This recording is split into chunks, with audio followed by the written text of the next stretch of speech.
the deadly Amtrak station shooting. We're getting new details tonight about the DEA agent that was killed. Plus details about what happened on the train. 9 on your side's Ryan Fish is live with more on that. Ryan.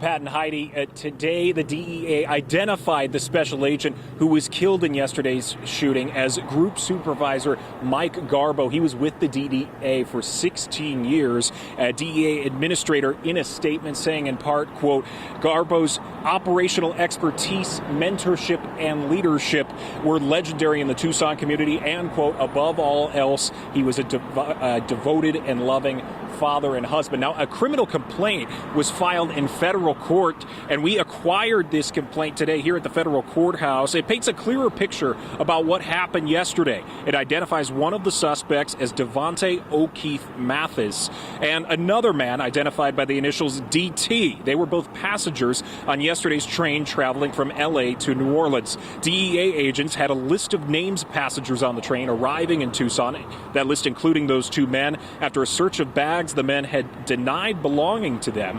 It uncovered packages of bulk marijuana. Garbo and one of the other DEA agents got back on the train to talk to the man identified as DT, who then fired at the agents. That's when Garbo was shot and killed. DT was apprehended, shot, and killed after additional officers responded. Mathis has been detained. Later, a search warrant discovered more than 2 kilograms of raw marijuana in his bags. All of those details being described in this criminal report. The details continuing to come out. Follow us on air and online, and we'll continue to provide updates. Live in downtown Tucson, Ryan Fish, KGUN 9 on your side. All right, Ryan, thank you. And we have continuing team coverage on yesterday's Amtrak deadly shooting. 9 on your side's Craig Smith is live at the Amtrak station where it all happened. Craig, what are you seeing right now? Well, we're really seeing signs of this extensive multi-agency investigation that lasted the best part of 2 days. But now, compared to what we have been seeing across those 2 days, it's pretty clear that the investigation of a crime scene, at least, seems to be winding down. A surveillance camera caught the sharp pops of gunfire and the rush of an officer and his working dog to take cover. Stacy Gregory was in an office across the street. She heard shots and watched police flooding the area. They were like all going down this way, down the building with their weapons and whatnot, and they told us to go inside. So of course we did immediately. And as we were standing at the door, that's when we heard like the couple of rounds of rapid shots.